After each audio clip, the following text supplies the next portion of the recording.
하나님은 날 사랑하십니다. 그래서 나도 주님을 사랑합니다. 이 문장에 문제가 있습니까? 없습니까? 하나님이 날 사랑하십니다. 그래서 나도 하나님을 사랑합니다.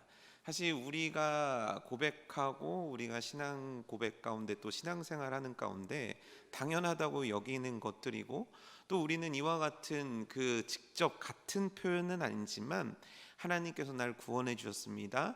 하나님께서 나에게 값없는 은혜를 베풀어 주셨습니다. 그래서 내가 주님을 사랑합니다. 또는 내가 그래서 주를 위해 충성합니다. 등등등의 다른 다양한 표현들을 합니다. 이거 너무 당연한 겁니다. 하나님께서 날 사랑하십니다. 그래서 나도 하나님을 사랑합니다. 그런데 이 당연한 구조 가운데 문제가 생기게 됩니다. 그래서 오늘 질문이 이거예요. 제가 읽어드릴게요. 나는 주님을 사랑하는데 주님은 나를 사랑하실까요? 그런데 나도 모르게 계속 하지 말라는 행동을 해요. 필체로 봐서는 성인은 아닌 것 같아요. 네, 그렇죠? 왜냐하면 성인은 이렇게 순수한 표현을 쓰지 못하죠. 질문 다시 들어보실래요? 나는 주님을 사랑하는데 주님은 나를 사랑하실까요? 그런데 나도 모르게 계속 하지 말라는 행동을 해요. 사실 이거에 대해서 이곳에 계신 분 중에 답을 모르는 분 계십니까? 다 답을 알고 있습니다. 그런데 내가 주님을 사랑합니다. 그래서 나도 주님을 사랑합니다.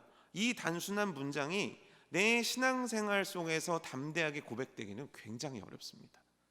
여러분들께서도 하나님을 사랑한다고 고백하신 적이 과연 언제이십니까? 하나님은 날 사랑하시니까 나도 그 사랑을 받았으니까 마땅히 하나님을 사랑한다고 고백해야 하지만, 우리들 신앙 가운데 이 매끄러운 연결이 가능하신 분이 과연 이곳에 얼마나 되시겠습니까?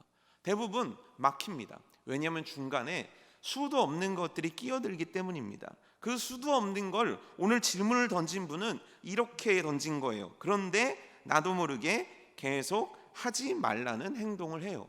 이게 뭐죠? 죄입니다.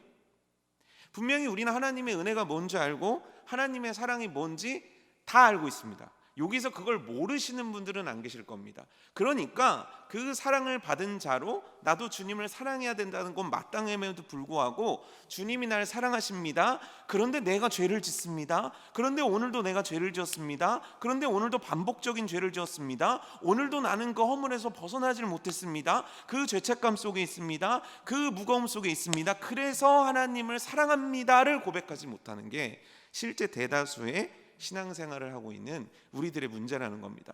물론 우리는 배웠습니다. 성화에 대해서도 배웠고 온전하여지는 과정이란 것도 배웠고 죄의 문제라는 것도 이미 답을 알고는 있습니다. 하지만 중요한 건 뭐냐면 알고 있는 답이 진짜 내 삶과 마음의 답은 되지 못한다는 거예요. 이게 뭔지 누군가가 나한테 질문을 하면 여기 계신 분들 중에 성경 공부를 많이 하신 분들은 성경 구절을 착착착 대가면서 설명도 가능하실 거라 생각됩니다. 하지만 중요한 건 뭐냐면 그럼에도 불구하고 나는 하나님이 나를 사랑하십니다. 그래서 나도 하나님을 사랑합니다라고 얘기하기가 어렵다는 거예요. 왜 어려울까요? 오늘 그 문제를 좀 여러분들과 나눠보려고 합니다. 실제 저는 이제 청년들을 많이 만나고 있으니까요. 하나님은 날 사랑하십니다. 그래서 나도 하나님을 사랑합니다. 여기서 그래서가 없어져 버리게 되고, 그래서 하나님을 떠나 방황하는 청년들이 정말 많고, 그래서 교회를 떠나려는 청년들도 정말 많고, 이 사이에서 나는 도대체 이 문제를 어떻게 해결하려는지 모르겠어요 라고 고민하면서 1년, 2년, 10년 방황하는 청년들도 정말 많습니다. 아마 성도님들 여러분들 가운데서도 계실 겁니다. 하나님은 날 사랑하십니다. 그건 알겠습니다. 배웠고 어려울 때부터 쌓여왔으니까요. 그런데 나는 하나님을 사랑합니다 사이에 그 공백을 채우지 못하는 성도님들이 아마도 이곳에도 많이 계시리라 생각됩니다. 그래서 하나님과 멀어지고 있고, 그래서 도무지 갈팡을 잡지 못할 것 같고, 그래서 누군가 나에게 슈퍼맨처럼 나타나줘서 이거를 쫙 한번 해결해 줬으면 좋겠고, 또 어떤 집회나 어떤 예배나 어떤 시간 가서 이것들을 듣는다면 내가 다 해결될 것 같은데, 그런 자리를 찾아도 그런 사람들을 만나려고 해도 나에게는 이 문제가 해결되지 않는 겁니다. 여러분 곰곰이 생각해 보십시오. 오늘 질문 다시 읽어드릴게요. 나는 주님을 사랑하는데 주님은 나를 사랑하실까요? 그런데 나도 모르게 계속 하지 말라는 행동을 해요. 어떠십니까?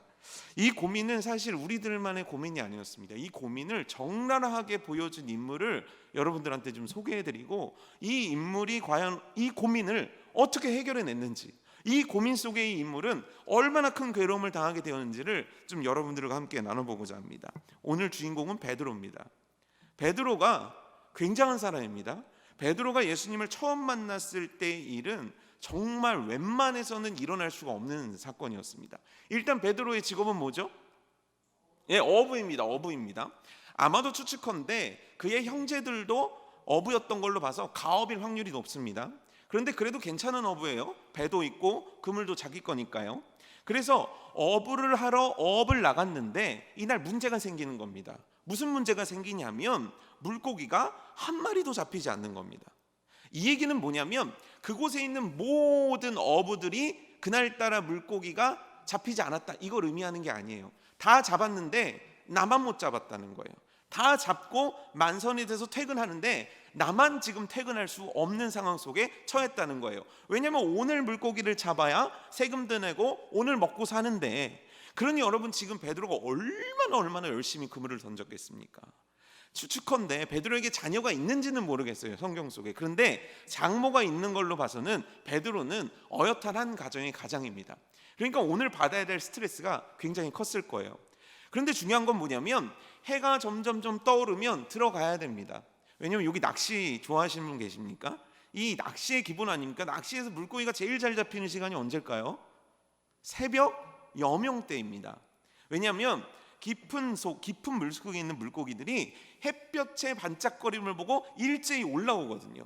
그래서 그때 능숙한 어부들은 물고기가 잘 잡혀지는 포인트로 가서 그물을 잽싸게 던져야 됩니다. 그러니까 하루 10시간, 12시간 일할 수 있는 기회가 있는 게 어부가 아니에요. 얼마 안 되는 시간 동안 이 승부를 봐야 되는 게 어부라는 직업입니다.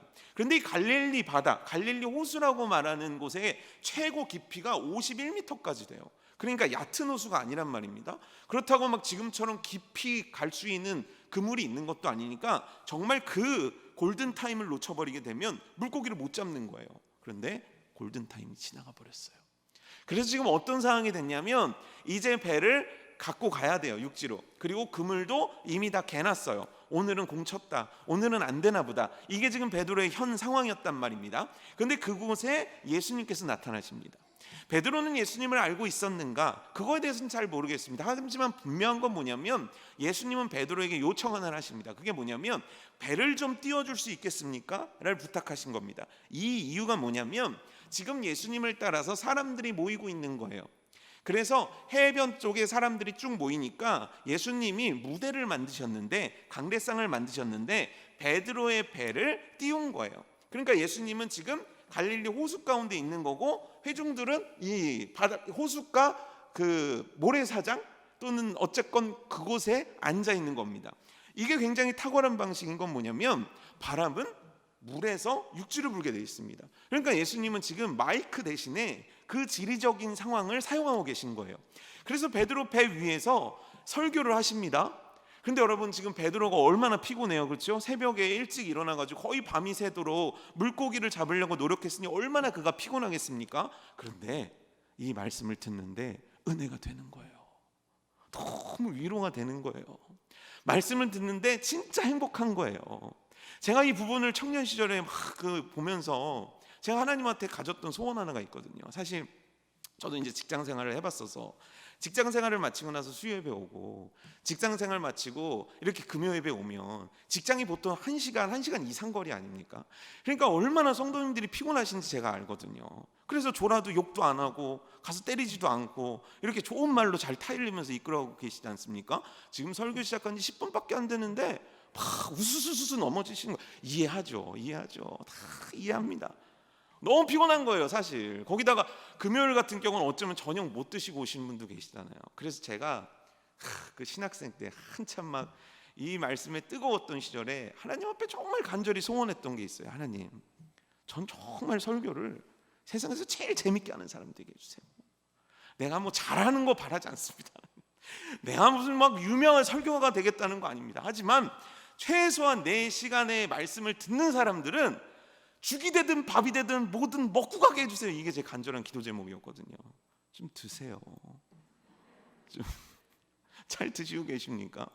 근데 예수님은 그 피곤한 베드로의 피곤을 느끼지 않을 정도로 정말 생명과 같은 말씀을 주신 거예요. 그리고 베드로는 너무 감격했습니다. 베드로의 마음은 뜨거워졌습니다. 베드로는 정말 이분에 대해서 알고 싶은 마음도 들었습니다. 그리고 나서 이제 끝난 거예요. 왜냐하면 날이 더워지니까요. 이제 햇볕이 막 떠오르기 시작하고 점점 뜨거워지는 온도 가운데 회중들은 흩어져야 될 시간이 됐습니다.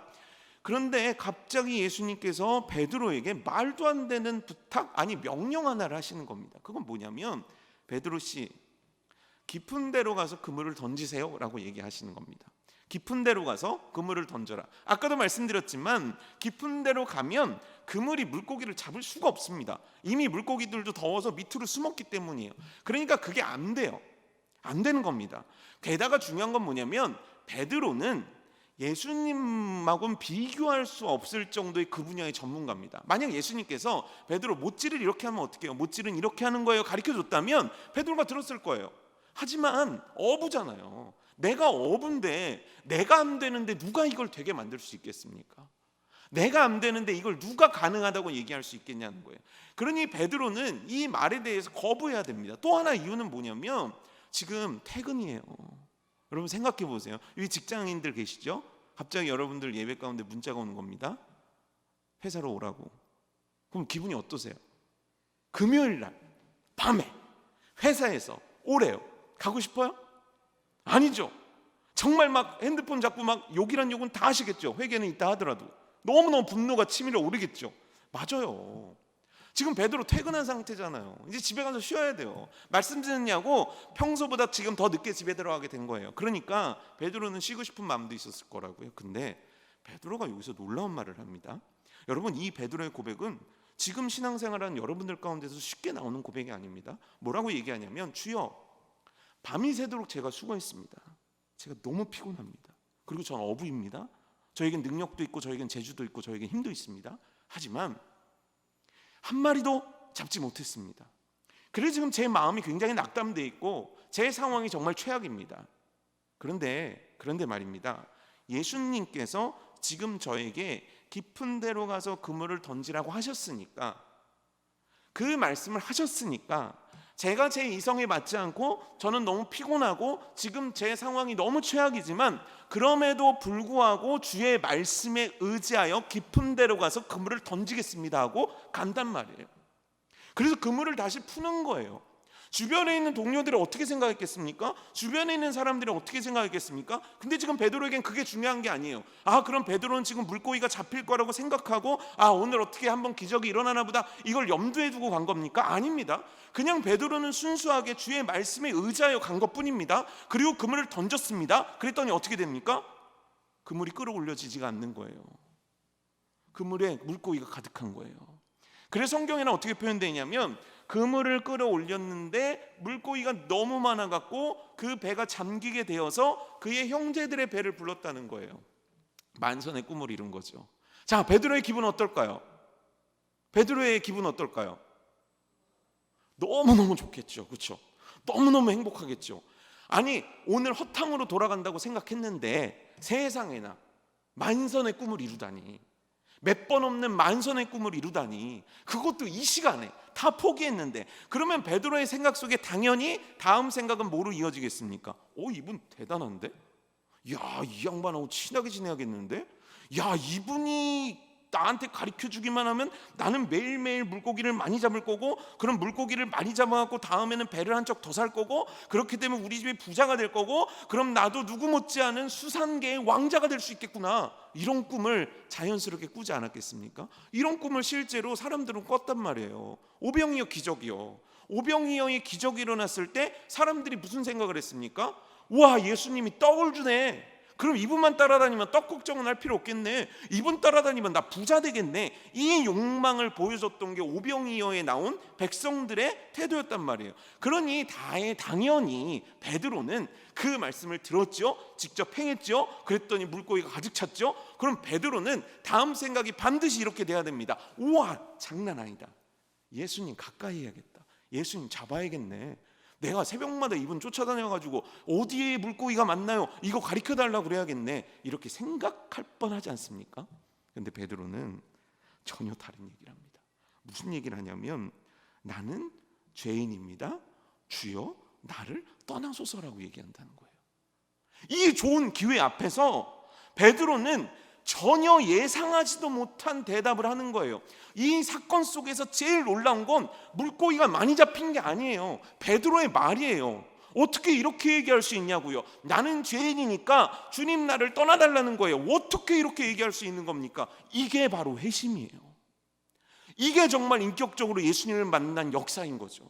그래서 그는 자기가 죄인인 거를 예수 그리스도의 말씀 앞에 보게 된 거고, 그 말씀 앞에 죄인인 거를 본 그는 예수님 나를 떠나주세요라고 밖에 얘기할 수 없는 상황이 된 거예요.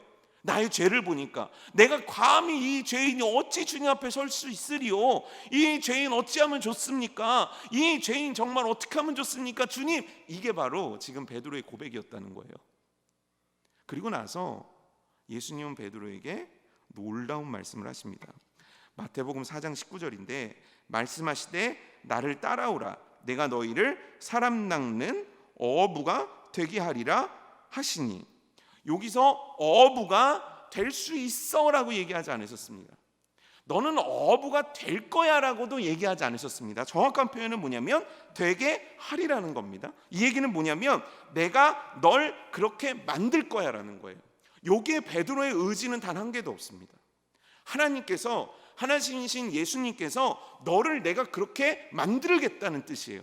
이 여기서 되게 하리라는 건 뭐냐면 창조하자라는 의미를 갖고 있는 거예요. 무에서 유를 만들어낸다는 거예요. 넌 아무것도 없지, 네. 너 무식한 어부지, 네. 너 내가 누군지도 모르지, 네. 너 할 줄 아는 것도 없지, 네. 너는 이 밤에 물고기 한 마리도 못 잡으면 무능한 인생이지, 네. 그런데 있잖아, 내가 너를 사람 낚는 어부로 내가 친히 너를 빚어서 만들겠다는 놀라운 말씀을 베드로에게 하신 거예요. 그리고 나서 회심한 인생, 예수 그리스도의 사명을 받은 인생은요, 놀라운 일들을 경험하면서 펼쳐나갑니다. 여러분, 베드로 우리가 잘 알고 있어요. 베드로 어떻게 됩니까? 자기가 가지고 있던 배와 그물과 물고기를 다 버려두고 그 순간 예수님을 따르기 시작합니다. 그리고 예수님의 제자가 됩니다. 사랑받는 제자, 베스트 3 안에 드는 어마어마한 제자가 된다는 거예요. 그래서 기적을 경험합니다. 역사를 체험합니다. 그리고 그 손으로도 기적과 역사들이 막 일어납니다. 여러분, 제자들이 귀신도 내쫓고 병도 고치는 은사들을 막 행하기 시작합니다. 그게 베드로에게 일어난 거예요. 학자들의 예상에 의하면 실제 제자들이 예수님과 함께 평균 기간을 따져보니까 한 18개월 됐다는 거예요. 18개월 정도 되는 기간에 베드로는 놀라운 경험을 하고 놀라운 인물이 되었을 뿐만 아니라 그는 다른 제자들은 겪어보지도 못한 놀라운 경험을 하게 됩니다. 대표적으로 변화산상의 기적이요. 이게 뭡니까? 예수님이 초라한 목수의 아들로 온 초라한 예수님이 아니라 진짜 왕으로 오실 영광스러운 예수님을 목도한 자가 되는 거예요.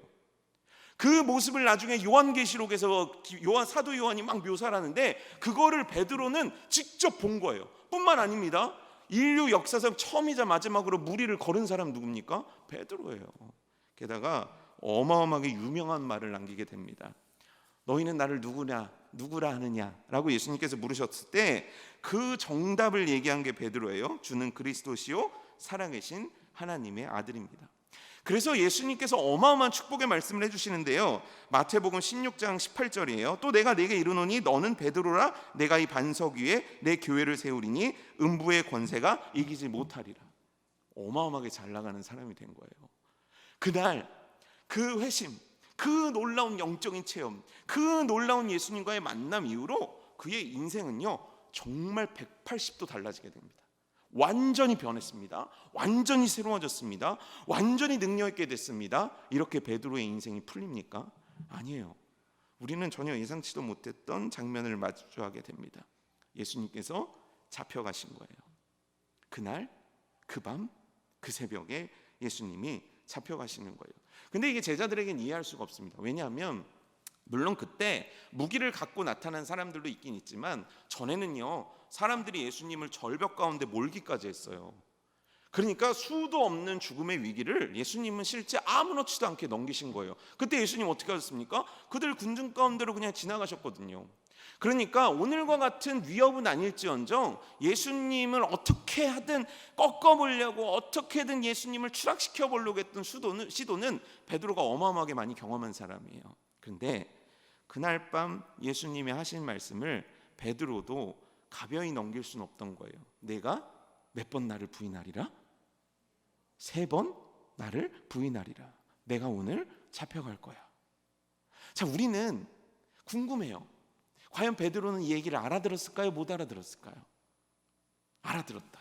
무슨 의미인지 알아들었다. 오늘 예수님께서 잡혀가시고 진짜 예수님께서 죽으신다는 걸 지금 베드로는 알아들었다. 지금 제 얘기를 못 알아듣는 거죠. 알아들었다. 베드로는 알아들었을 거다. 아니다, 베드로는 못 알아들었을 거다. 못 알아들었을 거다. 자, 보세요. 로마 군인들이 뒤에 있고 대제사장들이 다 사람들을 모아가지고 옵니다. 그런데 그때 앞에 나서는 한 사람이 있습니다. 그런데 그를 보고 베드로가 나섭니다. 그리고 베드로는 품에서 뭐를 꺼냅니다. 뭐를 꺼내죠? 칼이요. 칼을 꺼냅니다. 그리고 종 귀를 잘라버립니다. 칼은 왜 들고 다닌 겁니까? 평상시에 위험 상황 속에 예수님을 지키기 위해 갖고 다닌 겁니까? 아니에요. 베드로는 오늘 뭔가 이상하다는 느낌이 있는 거예요. 그리고 진짜 이런 위기가 있을 거라고 생각한 거예요. 그래서 베드로는 품에 칼을 갖고 있는 거예요. 내가 여차하면 예수님을 보호하겠어. 내가 여차하면 누구든지 예수님을 건들지 못하도록 만들어 버리겠어. 제자들 모두가 무장했습니까? 아닙니다. 베드로만 칼을 있었고 베드로만 칼을 꺼냈습니다. 이 칼을 꺼낸 행동 자체가 물론 잘못된 거긴 하지만 이게 베드로의 마음을 대변하는 행동 아닙니까? 여러분, 베드로는 진짜 하나님 사랑했습니다. 베드로는 진짜 예수님 사랑했습니다. 그 누구도 예수님을 어떻게 하지 못하게 하기 위해서 그는 자기의 모든 것들을 버릴 각오가 돼 있었습니다. 난 예수님을 사랑하니까 난 예수님을 지켜드릴 거야. 예수님 나 부인한다고요? 전혀요. 내가 이 의지를 보세요. 내가 이 각오를 보세요. 내가 어떻게든 예수님 지켜드릴 겁니다. 난 무슨 일이 있어도 예수님 부인하지 않을 겁니다. 그래서 종의 귀를 쳤을 뿐만 아니라 끝까지 예수님의 재판장까지 따라가려고 노력했던 제자 중에 하나는 베드로였습니다. 근데 어떻게 되죠? 다 굴기 전에 베드로는 3번 부인합니다. 누구 앞에서 부인하죠? 난 저를 모릅니다. 저가 누군지 나와 상관없습니다. 그냥 죄 받을 만하니까 받았겠죠. 에이, 그냥 죄인이겠죠. 누구 앞에서 얘기했습니까? 계집종 앞에서요. 아무것도 아닌 계집종 앞에서 베드로는 이렇게 얘기한 거예요. 베드로는 배신했습니다. 그토록 놀라운 영적 체험을 하고 그토록 놀랍게 예수님을 만나고 심지어 예수님의 영광된 모습까지 봤고 그 누구도 하지 못했던 영적 체험을 했으며 예수님도 특별한 일에 글을 쓰셨고 예수님께서 특별한 일에 그로 하여금 대답하게 하셨고 예수님이 누구이신지를 드러냈던 정말 유일한 제자 베드로에게 예수님은 배신당하신 거예요. 베드로는 배신했습니다. 그래서 놀랍게도요, 예수님의 장례식 때 베드로뿐만 아니라 다른 제자들도 등장하지 않습니다. 예수님께서 무덤에 들어가셨어도 그 어떤 제자들도 언급되지 않습니다. 그때 언급됐던 건 예수님을 따랐던 여인들, 그 여인들의 이름, 또 아리마대 사람 요셉이라는 부자 이름만 떠올렸지 다른 어떤 이들도 예수님의 십자가 사건 앞에서 눈물을 흘리며 기도한 사람 없었고 예수님께서 무덤 속에 들어갔을 때 무덤을 치면서 애통한 사람 한 명 없었고 심지어 예수님께서 부활하셨다고 했을 때도 그 누구도 그에 대해서 반응한 제자가 없었습니다. 베드로에게 여인들이 찾아갑니다. 그들이 숨어있던 곳에 문을 두드리는 거예요. 얼마나 실감납니까? 문 두드리는 거? 전혀 실감도 안 나시는 것 같은데요. 문을 막 두드립니다. 그랬더니 문을 열었겠죠. 열었더니 여인들이 있습니다. 그 여인들이 뭐라고 그랬습니까? 베드로요. 우리가 예수님에게 향품을 넣어드리러 무덤에 갔는데 무덤이 비어 있습니다. 그럼 이때 베드로는 뭘 생각해야 됩니까? 아까도 말씀드렸지만 오늘 예수님께서 잡혀가실 거에 대한 것도 베드로는 알고 있었어요. 그 감이 있었기 때문에 칼을 준비했단 말이에요. 그리고 베드로라면 다른 제자들은 기억을 못할 수 있습니다. 하지만 베드로라면 기억해야 돼요. 3일 후에 내가 부활하리라. 갈릴리에서 우리 만나자. 이렇게 얘기하신 예수님의 말씀을 기억하고 그 순간 기쁨과 환희에 사로잡혀서 두 눈으로 확인하기 위해서 무덤에 달려갔더라, 이러면 좋았는데 실제 베드로는 무덤에 달려가긴 달려가지만 보고 아무것도 기록에 남겨 있지 않습니다. 그는 그냥 보고 머리만 갸우뚱하고 그가 있었던 원래 제자들하고 숨어 있었던 그곳으로 다시 돌아간단 말이에요. 이상하지 않습니까? 총 예수님께서 제자들에게 그 부활하신 모습을 드러내신 횟수가 11회입니다. 그런데요, 그 11회 중에서 베드로에게 예수님의 모습을 보여준 횟수가 몇 번이게요? 7번이나 됩니다. 어마어마하게 보여주신 거예요. 그럼 자 보세요. 그래요, 좋아요. 사람 살다 보니까 배신했다고 쳐요. 하지만 7번을 만난 거예요. 막 그 중간에 도마는 예수님 손바닥에 막 손가락도 넣었다 뺐어요. 그러니까 이건 너무 확실해요. 예수님이 평안하냐고 했을 때 평안합니다. 대답도 하고 인사도 나눴어요. 그런데 이렇게 7번이나 만난 베드로가 발견된 장소는 어디입니까? 오늘 말씀 가운데 갈릴리 그 해변이었던 거예요. 예수님을 따르겠습니다라고 버려뒀던 배와 그물을 18개월 만에 다시 끄집어내서 물고기를 잡고 있는 거예요. 도대체 무슨 일이 있는 겁니까? 아니, 간단하잖아요. 여러분 잘 생각해 보세요. 내가 신앙생활 하다가 보면 내가 주님이 나를 사랑하셨습니다. 그런데 내가 죄를 지었습니다. 죄 지을 수 있습니까? 없습니까? 있죠. 오늘도 죄 짓고 오셨죠. 오늘도 지었을 거예요. 저도 지었으니까요. 오늘따라 설교 준비하는데 왜 이렇게 사무실들 들어옵니까? 막 주성 장로님 막 3번 4번씩 들어오시고 막 다 똑똑똑 거니까 설교 준비하다 똑똑똑똑똑. 아이고 세상에나. 그러면서 제가 오늘 들어왔던 사람 다 욕했단 말이에요. 아주 오늘 들어가서 참 잘 주무실 겁니다. 죄 짓죠. 그럼 어떻게 하면 됩니까? 죄 지을 우리를 생각해서 하나님께서 우리에게 주신 통로가 있잖아요. 그게 뭐죠? 우리를 거룩하게 만들어줄 수 있는 통로, 우리가 하나님의 자녀라는 것을 각인할 수 있는 통로, 하나님의 자녀만 할 수 있는 이 통로 뭡니까? 회개 있잖아요. 이거 여러분 우리들에게 주어진 불운한 도구가 아닙니다. 하나님께서 어마어마한 거 우리들에게 선물로 주신 거예요. 우리가 회개할 수 있기 때문에 다시 그 자리에 설 수 있는 거예요. 회개할 수 있기 때문에 거룩한 주의 자녀로 살아갈 수 있는 겁니까? 회개를 해야 용서를 받아서 천국에 간다는 의미가 아니라 이미 죄 사함 받은 우리는 회개라는 도구를 통해서 주님과 더 가까운 인생을 살아갈 수 있도록 주님께서 우리들에게만, 하나님의 자녀들에게만 특별히 주신 게 회개란 말이에요. 그럼 베드로는 뭐 하면 됩니까? 회개하면 되죠. 그러면 그는 밑보고 의로우사 어떻게 하십니까? 용서해 주세요? 용서 안 해주세요? 용서해 주시죠. 자, 여러분들의 신앙생활 속에 적용해 보십시오. 내가 또 무너진 거예요. 내가 진짜 이 죄는 다시는 안 짓겠다고 진짜 내가 맹세하듯 다짐했어요. 근데 또 그 죄를 지은 거예요. 그러면 회개가 됩니까? 안 됩니까? 회개가 돼요? 안 돼요? 돼요? 대단하신 거죠. 안 됩니다. 그냥 한두 번이면 되는데 이게 10번, 20번, 30번, 100번 되면요, 야 진짜 나 같은 것도 인간이냐. 회개가 아니라 땅굴을 파게 되는 거예요.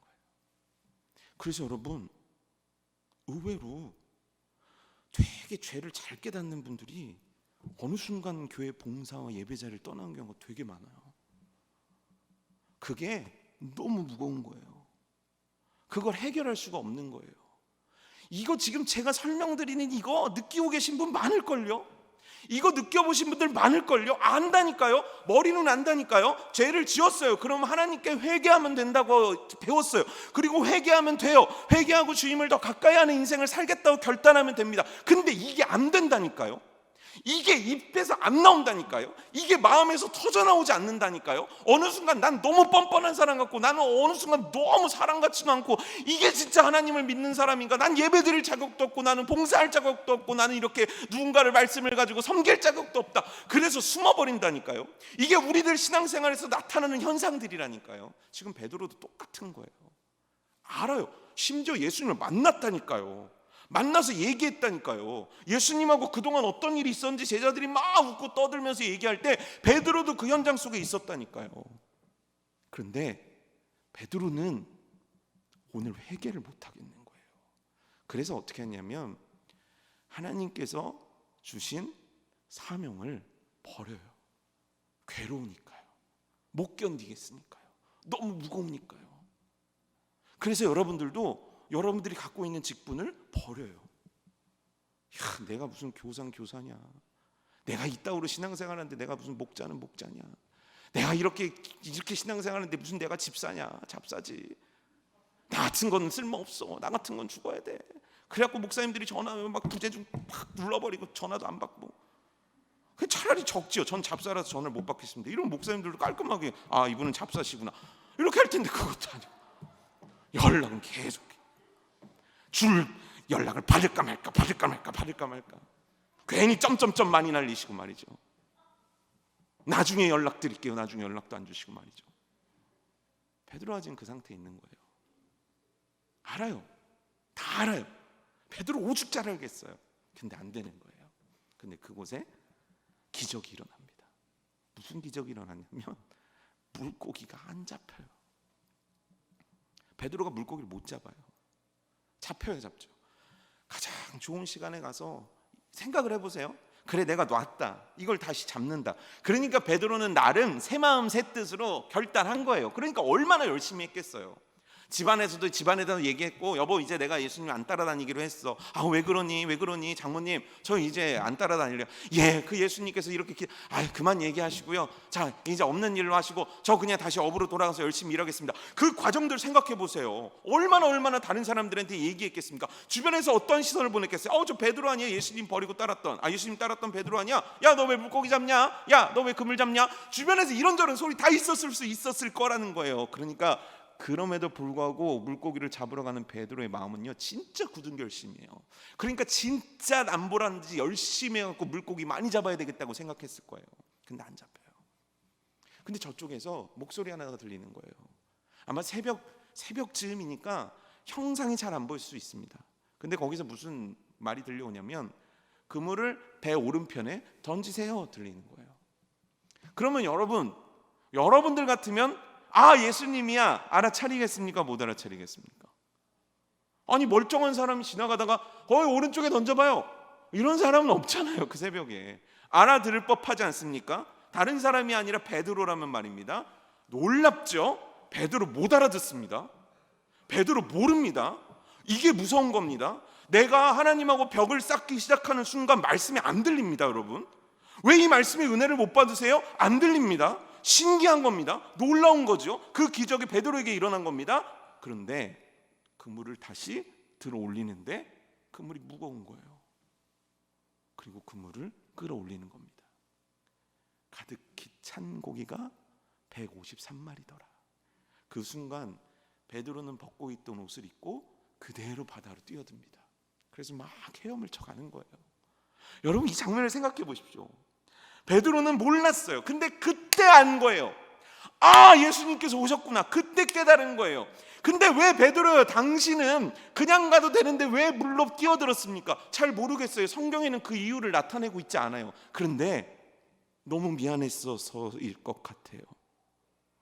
사실은 너무너무 가고 싶었던 게 베드로의 마음이었던 것 같아요. 그래서 베드로는 미친 듯이 헤엄을 치면서 예수님께로 갑니다. 자, 우리 상상의 나래를 펼칠까요? 물에서 나왔습니다. 젖은 옷에서 물이 뚝뚝뚝 떨어집니다. 예수님을 볼 때 숨은 헐떡거렸겠죠. 예수. 그때 예수님은 뭘 하십니까? 무릎 꿇어, 엎드려 뻗쳐 이러셨습니까? 아니에요. 배고픈 그를 먹이십니다.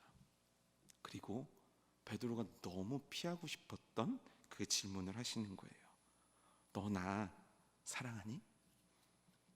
너 나 사랑하니? 너 나 사랑하니? 3번 물어보십니다. 예수님께서 3번 물으셨을 때 베드로는 사랑합니다. 내가 주를 사랑할 줄 주께서 아십니다. 제가 여기 있는 사람들보다 주님을 사랑한 줄 주님 아시지 않습니까? 3번 사랑 고백을 합니다. 그리고 그때 예수님은 그에게 다시 명령을 주십니다. 내 양을 먹이렴, 내 양을 치렴, 내 양을 먹이렴. 그런데요, 예수님의 첫 번째 질문과 두 번째 질문에 예수님께서 너나 사랑하니? 라고 물었던 건 뭐냐면 너나 아가페하니? 물어본 거예요. 아가페가 뭐죠? 아가페가 무슨 사랑이죠? 아가페 사랑은 간단해요. 고린도전서 13장이에요. 사랑은 언제나 오래 참고 자기의 유익을 구하지도 않고 견디는 것. 예수님 물어보신 거예요. 내가 너에게 준 사명을 위해서 너 그렇게 날 사랑할 수 있겠니? 그럼 베드로는 어떻게 대답해야 됩니까? 예수님 무슨 말씀을 하십니까? 제가 당연히 아가페하죠. 근데 베드로는 아가페라고 대답을 못해요. 너 나 사랑하니? 동문서답 같은 거예요. 너 나 아가페하니? 예, 주님, 저는 필레오입니다. 뭐가 문법이 안 맞죠? 너 나 아가페하니? 예, 주님, 저는 필레오입니다. 이렇게 대답하고 있는 거예요. 그러자 예수님께서 세 번째 이렇게 물어보십니다. 너 나 필레오하니? 예, 주님, 저 필레오합니다. 아가페가 사랑의 완성형이라면 필레오는 우정의 사랑이거든요. 쉽게 얘기하면 뭐냐면 베드로는 이렇게 대답한 거예요. 주님, 제가 아가페까지 못하겠네요. 제가 주님을 사랑하는 건 사실이지만 저는 주님을 필레오까지밖에는 사랑 못할 것 같습니다. 이렇게 얘기한 거예요. 너나 아가페하니? 주님, 제가 저를 아는데요, 저는 주님을 아가페 못해요. 저는 필레오까지 할 수 있을 것 같습니다. 그러자 예수님께서 그래? 너나 필레오 하니? 예, 주님, 저 필레오 할게요. 그럼 여러분, 예수님이 베드로를 포기하신 겁니까? 그래, 넌 어차피 아가페는 안 되는구나. 그래, 그 정도 이렇게 해. 그리고서 이제 좀 마음 풀고, 남자 자식이 사람이 마음이 넓어야지. 그래, 자 됐지? 나 이제 또 다른 제자들 만나러 갈게. 이러신 겁니까? 아닙니다. 아니에요. 고린도전서 13장의 성경을 읽게 되면 사랑은 견디는 거래요. 참는 거래요. 인내하는 거래요. 그게 아가페 사랑이래요. 놀라운 건 뭐냐면 예수님이 나한테 그러고 계신 거예요. 예수님이, 우리는 그 말씀을 항상 내가 이렇게 해야 되는데 내가 이렇게 못해요 이러죠. 아니요, 예수님이 나를 아가페 하시는 거예요. 참고 견디고 인내하고 또 참고 또 견디고 또 인내하고. 예수님이 베드로를 아가페하고 계신 거예요. 예수님이 여러분들을 아가페하고 계신 거예요. 그러니 성도 여러분들이요, 예수님은 날 사랑하십니다. 그런데 말입니다, 나는 죄로 인해서 예수님을 사랑하지 못할 것 같습니다가 아니에요. 예수님은 날 사랑하십니다. 날 사랑하십니다. 날 사랑하십니다. 그래서 나도 예수님을 사랑합니다. 왜냐하면 그분이 참고 계시고 견뎌주고 계시고 인내하고 계시거든요. 그러니 주님의 사랑에서 떠나려는 정신나간 짓을 그만하십시오. 혹여나 주님의 사랑이 너무 부담스러워서 피하고 싶다면 그 정신나간 생각도 버리십시오. 주님은 나를 오늘도 고린도전서의 13장처럼 나를 사랑하고 계신 거예요. 베드로에게 예수님은 그거를 알려주고 계신 거예요. 그럼 왜 예수님은 갑자기 아가페에서 필레오로 사랑을 바꾸셨을까요? 왜 갑자기 그러신 걸까요? 우리가 읽은 본문이거든요. 너 나 사랑하니? 너 나 필레오하니? 네, 나 필레오입니다라고 대답한 거거든요. 왜 그러셨을까요? 에베소 교회라는 교회가 있습니다. 이 교회는요, 모든 게 완벽했습니다. 너무너무 완벽해가지고 도무지 흠을 잡을 데가 없었습니다. 교리적으로도 완벽하고 시스템적으로도 완벽하고 진짜 교회는 이래야 돼 라고 말하기에 부족함이 없는 교회였습니다. 그런데 예수님께서 지적하십니다. 너가 처음 사랑을 버렸다, 이렇게 얘기하십니다. 그 말씀을 듣는 에베소 입장에서는 너무 당황한 거예요. 왜냐하면 처음 사랑을 잃은 게 아니에요. 그럼 처음 사랑을 어떻게 했죠? 버린 거예요. 버린 건 누가 버린 겁니까? 내가 내 의지를 가지고 내 자의식을 가지고 버렸다는 거예요. 이게 말이 됩니까? 어떻게 예수님의 사랑을 우리가 감히 버릴 수 있겠습니까? 근데 에베소 교회에게 너는 처음 사랑을 버렸다는 거예요. 그래서 그거에 대한 솔루션을 주시는데 그게 뭐냐면 너는 어디서 잃어버렸는지 그곳으로 돌아가서 뭐를 하라고 하냐면 처음 행위를 하라고 합니다. 처음 행위가 뭡니까? 내가 처음 주님을 사랑하게 된 거예요. 내가 은혜 받은 거예요. 내가 뜨거운 주님을 경험한 거예요. 그래서 직분 맡은 거예요. 그래서 주를 위해 결단한 겁니다. 내가 그래서 예배도 드리게 된 겁니다. 내가 그래서 예물도 드린 겁니다. 내가 그래서 수많은 결단들과 각오를 한 겁니다. 그런데 그것이 다 어디로 가버렸습니까? 내가 버린 거예요. 내가 버렸다고요. 누가 버리게 한 게 아니라 내가 버린 거예요. 주님이 날 사랑하니까 마땅히 해야 될 사랑을 내가 버린 거예요. 베드로는 내가 버린 거예요. 누가 버리게 한 게 아닙니다. 내가 버린 거예요. 그래서 예수님의 말씀이에요. 너 그곳에 있지 말고, 버려진 그곳에 있지 말고 다시 와서 너가 했던 처음으로 돌아가라는 거예요. 너 그때 성경 읽었지? 네. 너 그때 봉사했지? 네. 너 그때 헌신했지? 네. 너 그때 눈물 흘렸지? 네. 너 그때 밤새워 기도했지? 네! 그럼 거기로 오라는 거예요. 거기로 오라는 거예요. 거기로 오라는 거예요. 왔을 때 내가 주께 보여드릴 수 있는 사랑이 필레오밖에 될 수 없을지라도 예수님은 그걸 인정하시겠다는 거예요. 결국 베드로를 아가페로 예수님은 만들어내시거든요. 결국 예수님께서 필레오밖에 안 되는 사람을 아가페로 만들어내시거든요.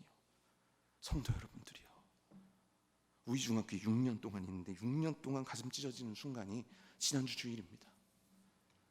왜 안 써내십니까? 왜 처음 행위로 돌아가실 생각이 없으십니까? 회복을 원하신다며요. 다시 새롭게 되기를 원하신다며요. 근데 왜 여러분들은 사명의 자리에서 그렇게 과감하게 떠나십니까? 왜 6년 동안 볼 수 없는 이름들은 6년 후에도 볼 수 없는 겁니까? 왜 항상 안 써내는 분들은 왜 항상 안 써냅니까? 왜 내가 회복되길 원하고, 왜 내 인생 가운데 디베라 바다가 되길 원하면서 나는 디베라 바다로 가지 않냐는 거예요. 왜 초라한 필레오를 가지고 하나님 앞에 나올 생각을 못하냐는 거예요. 아니 에로스라도 하나님 앞에 왜 들고 나올 생각을 못하냐는 거예요. 그리고 하늘에서 뭔가 쏟아지기만을 기다려요. 오늘 주일에는 내 인생이 뒤집어지겠지라고 착각해요. 내가 뒤집어지면 하나님이 이런 걸 하겠습니다, 이런 헌신을 하겠습니다라고 착각하면서 신앙생활을 해요. 아니에요. 오늘 주님께서 베드로에게 요구하신 건 작디 작은 필레오예요. 그거면 돼요. 그 자리로 올라와 그 자리에서 내가 주님을 이것밖에는 사랑하지 못하는데 이걸로도 될까요? 예수님 앞에 보여드리는 그 고백뿐이에요. 여러분들이요, 왜 신앙생활 이렇게 하십니까? 정말 이래도 된다고 생각하십니까? 정말 이렇게 1년 1년 보내도 하나님께서 모든 것들을 이해하고 덮어주실 거라고 생각하십니까? 오늘 우린 베드로 돼야 되지 않겠습니까? 그래요, 알아요.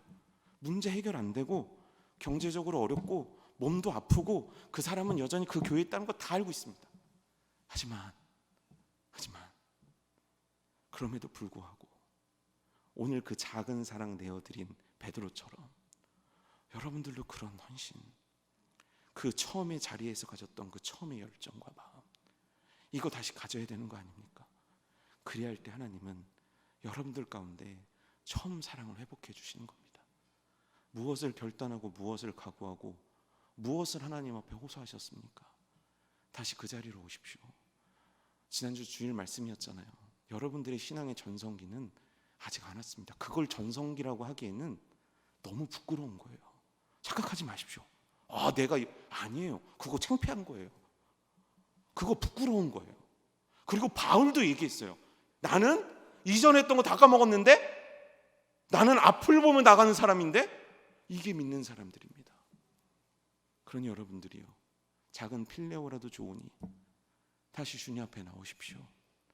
주님은 여러분들을 아가페로 만들어 주시고 여러분들을 사람 낚는 업으로 창조하여 만들어 가실 줄 믿습니다. 난 주님을 사랑합니다. 나의 죄임에도 불구하고 주님은 날 사랑합니다. 근데 궁금했어요. 말씀을 다 정리를 하는데 그 이렇게 신앙이 꺾이거나 신앙이 뭔가 변화가 생긴 분들을 보면 비슷한 현상을 보입니다. 뭐냐면 주님을 사랑한다고 얘기할 수 없는 현상에 처해요. 그래서 왜 내 마음에 뭔가 문제가 생기면 주님을 사랑하는 것에 대한 문제부터 생길까? 이게 너무 궁금했습니다. 그런데 답을 찾았어요. 뭐냐면 우리는 기본적으로 죄를 이길 수 없는 존재입니다. 여러분 착각하지 마십시오. 하루 이틀은 버틸 수 있어도 우린 죄를 못 이깁니다. 죄에 노예되었던 자들이라 죄에 아주 인성이 박여 있는 사람인 거예요. 죄에 인이 배겨 있는 사람들이 죄 절대 못 이깁니다. 근데 죄를 이길 수 있는 방법 하나가 있습니다. 그게 뭔지 아십니까? 모든 중독 프로그램에서 공통적으로 얘기하는 건데 그건 뭐냐면 무엇을 더 사랑하면 되는 거예요. 그래서 사단은 우리에게 주님을 사랑하지 못하도록 만드는 겁니다. 그 괴로움의 늪에 빠지게 하는 거죠. 정말 주님이 날 사랑하십니다. 나도 주님을 사랑합니다. 고백하는 인생 되기 원하십니까? 그럼 오늘 여러분들의 필레오를 꺼내요. 최선을 다해서 그 자리로 가서 몸부림치며 주님을 사랑해 보십시오. 주님께서 여러분들을 그렇게 만들어 가실 줄 믿습니다. 우리 함께